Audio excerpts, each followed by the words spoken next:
আসসালামু আলাইকুম। আজকের রেসিপি এই গরমে কিভাবে রান্না করতে তাড়াতাড়ি বের হব সেই সহজ উপায়ে লেয়ার মুরগি রান্না।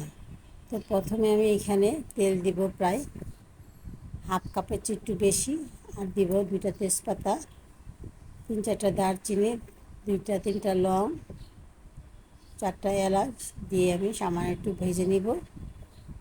তো ভাজা হওয়ার পর আমি এখানে দিব পেঁয়াজগুলো আমি বড় বড় করে কেটে নিয়েছি, প্রায় 6 থেকে 7টা পেঁয়াজ।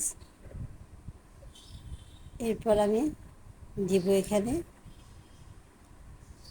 কিছু মশলা। প্রথমে দিব এখানে 1 চামচ হলুদ গুঁড়া, 2 চামচ মরিচ গুঁড়া, 1 চামচ ধনিয়ার গুঁড়া, 1 চামচ জিরার গুঁড়া, স্বাদ অনুযায়ী লবণ, 1 চামচ রসুন বাটা, 2 চামচ আদা বাটা। এরপর আমি ভালোভাবে মশলাটা কষিয়ে নিব।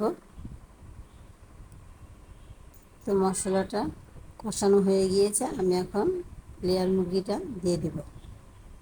মুরগিটা দিয়ে আমি আবারও ভালোভাবে কষিয়ে নিব ঢাকনা দিয়ে প্রায় 10 মিনিটের মতন। আর লেয়ার মুরগি রান্না করতে অনেক সময় লাগে, 10 মিনিট আমি রান্না করে নেব।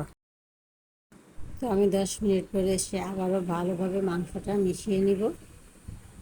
এরপর চুলার আঁচ কমিয়ে দিয়ে আমি আরও 10 মিনিট কি 15 মিনিট রান্না করে নেব।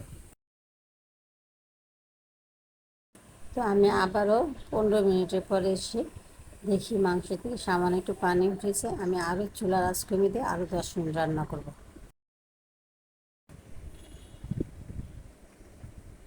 তো আমি আবারও ভালোভাবে মিশিয়ে আরও 10 থেকে 15 মিনিট রান্না করি। লেয়ার মুরগি রান্না করতে অনেক সময় লাগে।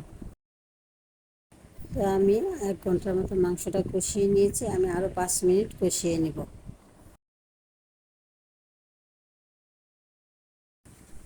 মাংসটা প্রায় কষানো হয়ে গিয়েছে, আমি এখন এখানে 3 কাপের মতন পানি দেব, দিয়ে আমি মাংসটা আরও সেদ্ধ করে নেব।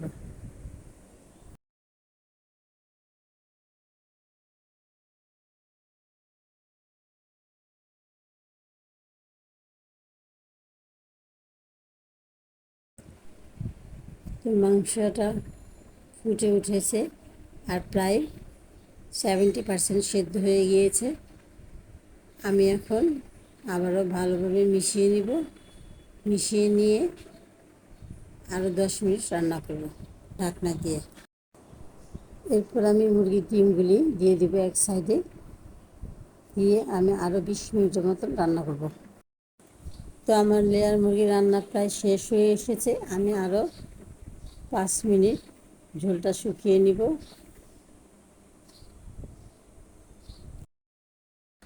তো হয়ে গেল আমার লেয়ার মুরগি, আমি এখন নামিয়ে পরিবেশন করব। তো যদি আপনাদের ভালো লেগে থাকে তাহলে ফেসবুকে ফলো, লাইক, শেয়ার আর ইউটিউবে সাবস্ক্রাইব। আল্লাহ হাফেজ।